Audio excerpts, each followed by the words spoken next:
بسم الله الرحمن الرحيم وقل اعملوا فسيرى الله عملكم ورسوله والمؤمنون. بريزان ئێمە لە ڕۆژی کۆتایی بانگەشەی هەڵبژاردن داین. ڕۆژی نوێی ئەم مانگە دەنگدانی تایبەت و ڕۆژی 11 دەنگدانی گشتی بەڕێوە دەچێت. ئێمە زیاتر لە مانگەکە پرۆژەکانی لیستی 247 مان خستۆتە ڕوو کە خۆی لە پلانێکی 65 لاپەڕەی دەبینێتەوە. پرۆژەکە ڕنگدانەوەی ئەزیێت و ئازاری 11 ساڵی ڕابردووی ئێوەیە. ئەو چارەسەریانەی تێدایە کە ئێوە خەونی پێوە دەبینن. پشتیوانی بەرفراوانی ئێوە زۆر دڵخۆشی کردین. سوپاسی بەپیانی ئەنجومەنی پشتیوانی تەوتین و هەموو ئەو بەڕێزانەی کەوا ڕۆلی گرنگیان هەبووە لە بەڕێوەبردننی بانگەشەکەماندا. سوپاسی هەموو ئەو بەڕێزانەش دەکەین کەەوە پشتیوانمان بوون بە تەلەفۆنیان بەنامە یان بە شێوەیەکی ڕاستە و خۆیان ناڕاستە و خۆ بەشداری هەڵمەتەکەیان کردووە. وەک دەزانن جێبەجێکردنی بڕیاری تەوتینمان کردوتە دوورشمی بانگەشەکەمان، چونکە پێمان وایە تاکە ڕێگایە بۆ چارەسەرکردنی 11 ساڵی کێشەکانی خەڵک، سەرەڕای هەموو فشارەکان و داخستنی دەرگای میدیاکان بە خستنە ڕووی پرۆژەکان و بەرنامەکانی لیستی 247 و هەوڵی دوورخستنەوەمان لە هەڵبژاردنەکاندا بەردەوام بووین و شکستمان پێهێنان. بۆیە پێمان خۆشە لە دوا پەیامی بانگەشەکەمان بە کورتی چەند خاڵێکتان بخەینە ڕوو. بەڕێزان،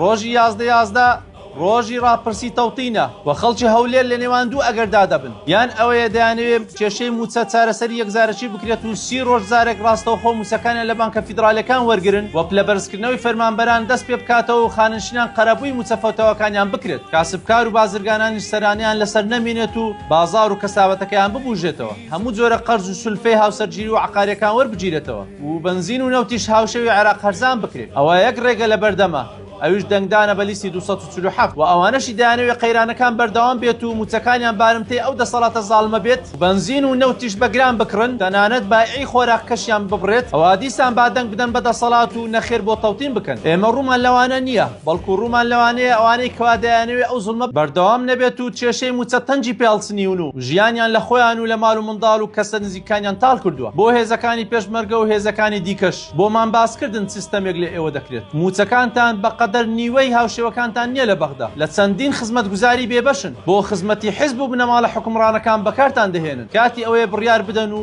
پیرۆزیە مێژویەکەتان بۆ خۆتان و منداڵەکانتان بگەڕێنەوە. دڵنیا بن ئێمە دەبینە نوێنەرتان لە بەغدا و شەڕی مافەکانتان لەوێ دەکەین. دوجار بە پشتیوانی خوای گەورە کە بەڵێنی داوەستەم کاران تاسەر سیستەمەکانیان بەردەوام نابێت، لە دوای دەرچوونمان لەم هەڵبژاردنە قۆناغێکی نوێ دەست پێ دەکەین، شەڕێکی ڕاستەقینە دەکەین لە بەغدا بۆ جێڕانەوەی مافەکانتان. کارێک دەکەین ئەوانەشی کەوا دژایەتیان دەکردین پەشیمان ببنەوە و پشتگیریمان بکەن. هەولێر پێویستی بە پەرلەمانتاری بە هەڵوێست و خاوەن پرۆژە هەیە و چاومان لەو هەولێریانەیە کەوا دەیانەوێت ژیانێکی باشتر بۆ خۆیان و منداڵەکانیان دابین بکەن، پشتیوانمان بن کە بەڵێنمان داوە لەگەڵ خوا و خەڵک و دەنگدەرانمان ڕازگۆ بین، چونکە پرۆژە و بەرنامەکانی لیستی 247 هەمووان لێی سوودمەند دەبن، تەنانەت ئەندامەکانی پارتی و یەکێتیش. لە کۆتاییدا ڕووی دەممان ئاراستەی هێز و لایەنە ناڕازیەکانی هەرێمی کوردستانە، دەبێ بە هەموومانەوە بەرەیەکی جەماوەری فراوان دروست بکەین دژی ئەو زوڵم و ستەمەی کەوا لە خەڵکی هەرێمی کوردستان دەکرێت و لە بەغداشدا فراکسیۆنێکی بەهێزی یەکگرتوو دروست بکەین بێ ئەوەی خاتری دەسەڵات بگرێت و لەو پێناوەشدا هەموومان واژۆی میساقێکی شەڕەف بکەین بۆ ئەوەی خزمەتی خەڵک و خاچی هەرێمی کوردستان بکەین. ئەو میلەتە ستەمدیدەش دەربی هەنین لەو نەهامەتێکەوە تێکەوتووە.